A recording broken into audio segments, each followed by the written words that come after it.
అండి అందరికీ ఈరోజు రెస్టారెంట్ స్టైల్ చికెన్ కర్రీ ఎలా చేయాలో మీకు చూపిస్తున్నాను. మన ఇంట్లో ఉన్న వస్తువులతోనే ఇవి చేయొచ్చు. ఇది రోటీతో కానీ బిర్యానీతో కానీ వైట్ రైస్తో కానీ చాలా బాగుంటుందండి. ఫస్ట్ చికెన్ని వాష్ చేసుకోవాలండి. తర్వాత కొద్దిగా పసుపు, ఉప్పు, కొద్దిగా పచ్చికారం వేయండి. మనకి ఎంత సరిపోద్దంటే కారం అంత వేసుకోవాలి.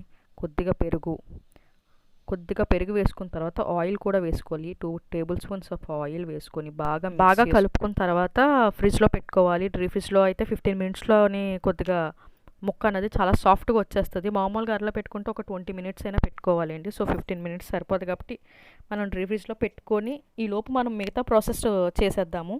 ఈలోపు అది మ్యాగ్నేట్ అవుతుంది కొద్దిగా.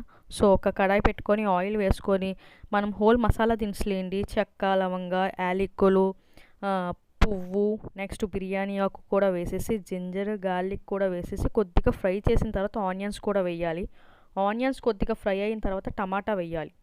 టమాటా కూడా మనం ఫ్రై ఏంటంటే మ్యాష్ కింద అయిపోలేండి టమాటా. అది కూడా టమాటా కూడా వేసేయాలి. టమాటా వేసిన తర్వాత కొద్దిగా జీడిపప్పు, కొద్దిగా పసుపు కూడా వేసి బాగా ఫ్రై చేసుకోవాలి. కొద్దిగా ఫ్రై అయిన తర్వాత కొద్దిగా కొత్తిమీర, పుదీనా అవి కూడా వేసి బాగా ఫ్రై అవ్వనివ్వాలండి.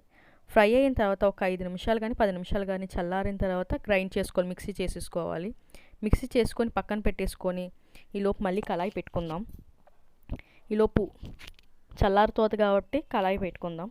మళ్ళీ కళాయి పెట్టుకొని కొద్దిగా ఆయిల్ వేసుకొని మనకి జీరా ఉంటే జీరా వేసుకోవచ్చు, సాజీరా ఉంటే సాజీరా వేసుకోవచ్చు, ఏదైనా వేసుకోవచ్చు మీ ఇష్టం. మీ ఇంట్లో అవైలబుల్గా ఏది ఉంటే అది వేసుకోండి.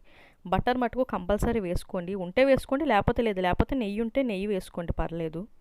రెండిట్లో ఏదో ఒకటి వేసుకోవచ్చు. జీరా కానీ సాజీరా కానీ వేసుకొని ఓల్ మసాలా దినుసులు మళ్ళీ వేసుకోండి. చెక్క, లవంగ, యాలకులు, బిర్యానీ ఆకు అన్నీ మొత్తం ఇందాక మసాలా దినుసులు వేసామో కూడా అవన్నీ 2 చొప్పున వేసుకోండి, సరిపోతాయి. మీకు స్పైసీ ఎక్కువ కావాల్స్తే కొద్దిగా ఎక్కువ వేసుకోండి, తక్కువ అయితే తక్కువ వేసుకోండి, ఏదైనా పర్లేదు. అది కూడా ఫ్రై అయిన తర్వాత కొద్దిగా పచ్చిమిరపకాయలు, కరివేపాకు కూడా వేసి బాగా ఫ్రై అయినిచ్చిన తర్వాత మనం ఆడించుకున్న పేస్ట్ ఉంది కదండి, ముందుగా ఆడించిన పేస్ట్, దాన్ని కూడా వేసేసి కొద్దిగా ఫ్రై చేయాలి. దీన్ని ఎక్కువసేపు ఫ్రై చేయవసరం లేదండి, ఎందుకంటే ఆల్రెడీ ఇది ఫ్రై చేసి ఆడించాం కాబట్టి. సో వేగిపోయింది కాబట్టి అంత ఏం అవసరం లేదు. కొద్దిగా ధనియాల పౌడర్ కూడా వేసి కొద్దిగా బాగా కలపాలి. మనకి ఆయిల్ అన్నది చూసారా పైకి ఎలా తేలుతుందో, ఈ ఆయిల్ తేలేటప్పటికి చికెన్ వేసేసుకోవాలండి.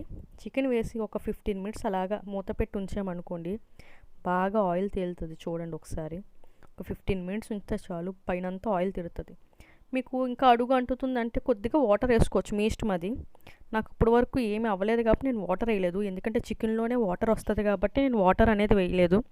సో ఇలాగ వాటర్ వచ్చేసిన తర్వాత కొద్దిగా మసాలా పొడి ఒక 2 టేబుల్ స్పూన్ అయినా వేసుకోవచ్చు. మసాలా పౌడర్ వేసుకొని కొద్దిగా కసూరి మేతి వేసుకోండి. కసూరి మేతి వేసుకున్న తర్వాత కొద్దిగా కొత్తిమీర వేసి ఒక 5 మినిట్స్ మూత పెట్టి ఉంచారంటే చికెన్ కర్రీ రెడీ అయిపోయినట్టేనండి.